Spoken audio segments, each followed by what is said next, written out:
क्या आप भी एमपीटेट वर्ग 1, वर्ग 2 या वर्ग 3 की तैयारी कर रहे हैं और आपके मन में बहुत ज़्यादा डाउट है, आपके मन में बहुत सारे सवाल रहते हैं कि हम कैसे अपना 30 डेज स्टडी चैलेंज बनाएं या हम किस प्रकार से पढ़ाई करें कि हमारा सिलेबस भी कंप्लीट हो जाए और हम इस 2026 या 27 में अपनी जो हमारी एक सफलता है उसको हम हासिल कर लें।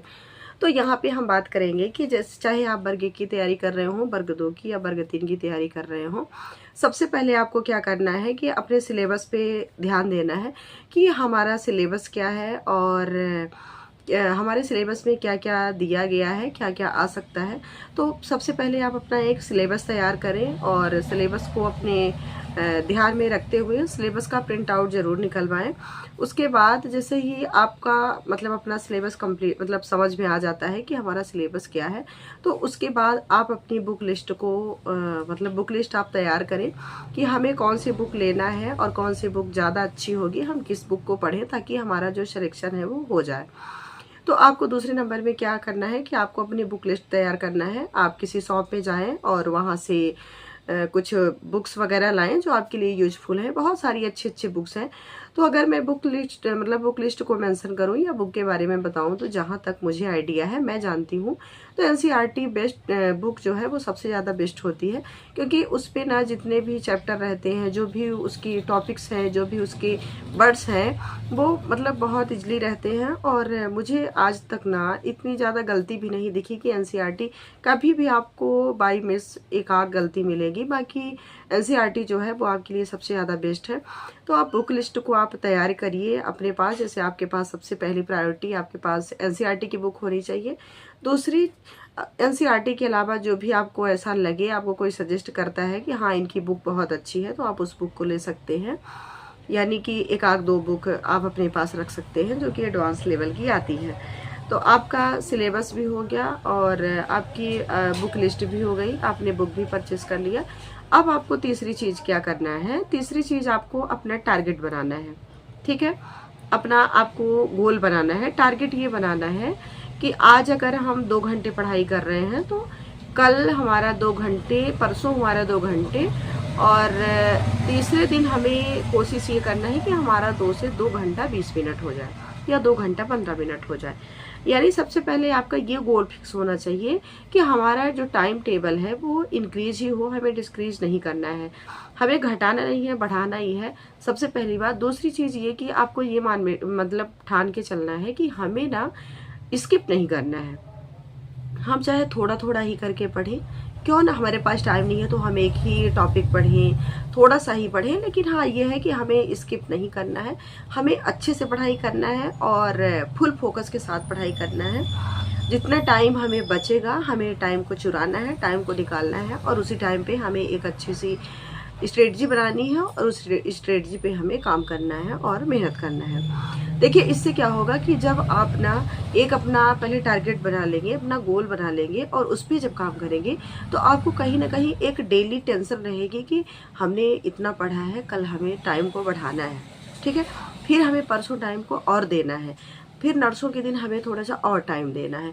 और जब मतलब आपका दिन आएगा ना, जैसे आज आपने अपना काम किया, पढ़ाई किया, रात को सो गए, और जब सोने लगोगे तो आपको ये टेंशन रहेगा थोड़ा सा मन में कि मुझे थोड़ा बहुत करके पढ़ाई करना है, कैसे भी करके, चाहे जैसे भी मेरे हालात हों, जितना भी मेरे पास काम हो, लेकिन मुझे कल टाइम थोड़ा सा निकालना है और पढ़ना है। क्योंकि मैंने आज 1.5 घंटे पढ़ा है तो कल मुझे 1 घंटा 50 मिनट निकालना है। तो इस प्रकार से आपके मन में थोड़ा सा टेंशन रहेगा और आप टेंशनाइज के कारण मतलब पढ़ने को सोचोगे और अपने लिए टाइम निकालोगे। अब ये 3 चीज़ें हो गई। अब हम बात ये करते हैं कि हम तो गृहिणी हैं, हमारे पास ढेर सारी जिम्मेदारियां हैं, ढेर सारे काम हैं, बच्चे हैं, फैमिलीज हैं, हम कैसे उनके बीच में टाइम निकालें, कैसे पढ़ें और कैसे हम टाइम मैनेजमेंट करें कि हमें अच्छा टाइम मिल जाए और हम उस दौरान पढ़ाई भी कर लें और एक अच्छा सा सिलेक्शन ले लें। तो देखिए, हम लोग हाउस वाइफ हैं, हमारे पास बहुत सारे काम होते हैं। जैसे मैं अगर अपनी ही बात करूं तो मेरे पास इतने सारे काम होते हैं, उसके बीच में पढ़ाई भी होती है कि मैं ब्लॉग नहीं बना पाती घर में। फिर जब मैं शॉप में आती हूँ तो मतलब इस टाइम में ना मुझे 3-4 दिन से ऐसा हो रहा है कि घर में बिल्कुल टाइम ही नहीं मिल पा रहा है। जैसे सुबह मैं जब सो के जगी तो अपना जो भी घर का काम है, झाड़ू पोछा, बर्तन की मतलब बर्तन तो नहीं, सॉरी, झाड़ू पोछा करती हूँ। नहाने गई, नहाने के बाद आई तो बेटी को तैयार करना, खिलाना पिलाना, ब्रश वगैरह जो भी रहता है उसका काम की। उसको स्कूल छोड़ी, वहाँ से आने के बाद जैसे मैं आती हूँ, ट्यूशन वाले बच्चे आ जाते हैं, 8:30 से 10:30 ट्यूशन करना होता है, बच्चों को पढ़ाती हूँ। 10:30 के बाद मुझे फ्री टाइम जो भी मिला तो मैं उस टाइम पे अपना पढ़ती भी रहती हूँ और इधर का खाना पीना बनाना, क्योंकि 11:30 बजे बिटिया भी आ जाती हैं। उसके बाद फिर मुझे टाइम नहीं मिल पाता। तो मैं क्या करती हूँ कि मतलब 11:30 बजे मैं फ्री मुझे होना होता है, क्योंकि बेटी आ गई तो उसको खिलाना पिलाना, फिर उसके बाद टाइम मुझे नहीं होता। तो फिर मैं उसके बाद जैसे 11:30 बजे बिटियाँ आई, उनको नहाने धुलाने के बाद, खाना पीना खिलाने के बाद, हस्बैंड भी आए, खाना पीना खाने के बाद 1-1:30 बजे मैं फ्री हो जाती हूँ। तो सीधी मैं आ जाती हूँ शॉप पे। अब शॉप में मैं बैठी हूँ तो शॉप में ना ऑल टाइम कस्टमर नहीं आते हैं, तो उस टाइम पे मुझे पढ़ने का भी टाइम मिल जाता है। ज़्यादातर टाइम ना इस समय मुझे मेरा पढ़ाई का टाइम केवल दुकान है। मैं दुकान में जब भी फ्री रहती हूँ तो मैं पढ़ती हूँ।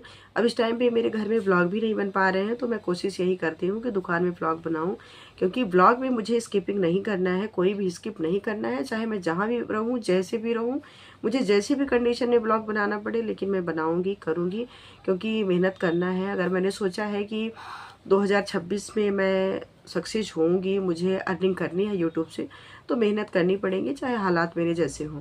तो मैं यहाँ बैठी हूँ तो यहाँ ब्लॉग बना रही हूँ।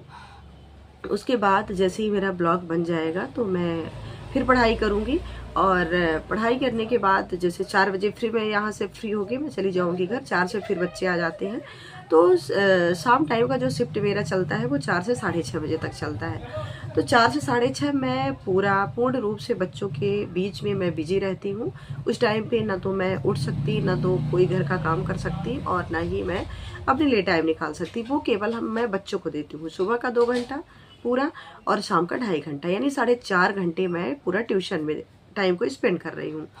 फिर 6:30 बजे के बाद जैसे मैं फ्री हुई, थोड़ा सा कुछ खाई पी, क्योंकि हमारे लिए एनर्जेटिक चीज़ें बहुत ज़्यादा ज़रूरी है। बिकॉज हम दिन भर काम करते रहते हैं, और अगर कोई चीज़ नहीं खाएंगे तो हमारी बॉडी जो है वो थोड़ा सा इशू करने लगेगी और थकान सी महसूस होगी, और हम नेक्स्ट डे काम नहीं कर पाएंगे। तो देखिए, अगर आपको चलना है, मेहनत करना है, तो आपको खाना भी पड़ेगा।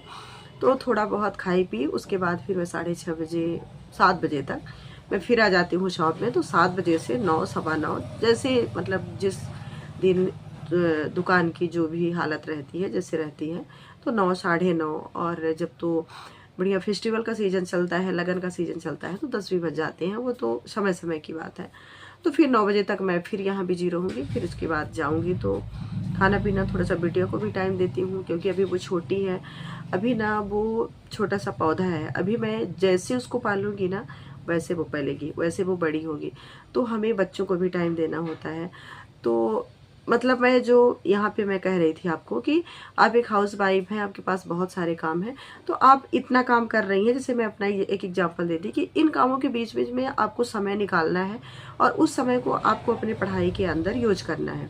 बच्चे हैं, ऑब्वियसली छोटे बच्चों के साथ हमें प्रॉब्लम होती है, लेकिन हमें उन्हीं छोटे बच्चों में निकाल के अपना सिलेबस कंप्लीट करना है। सिलेबस के बाद जैसे सिलेबस हमारा कंप्लीट हो जाता है तो हम प्रैक्टिस उसका रिवीजन स्टार्ट कर दें, रिवीजन के बाद प्रैक्टिस लगाना स्टार्ट कर दें, और थोड़ा थोड़ा करके अपने सिलेबस पे हम काम करते रहें।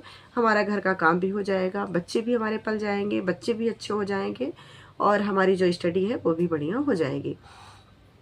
तो आप भले हाउस वाइफ है, भले बहुत सारे काम हैं, लेकिन आपको सबसे पहले अपनी खुद को इम्पोर्टेंट देना पड़ेगा, खुद के लिए सोचना पड़ेगा, क्योंकि जब तक आप अपने बारे में नहीं सोचेंगे तब तक आपके बारे में कोई नहीं सोचने वाला। तो आप सेल्फ डिपेंड बनने के लिए सेल्फ इम्प्रूव लाइए कि हाँ, हमें सेल्फ डिपेंड बनना तो है, लेकिन हमें कुछ करना है।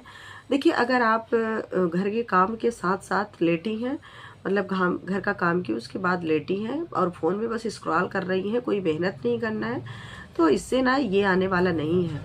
और आज के डेट में ना सबसे ज़्यादा अगर आपको ज़रूरत है, नीड है, तो वो है इसकी।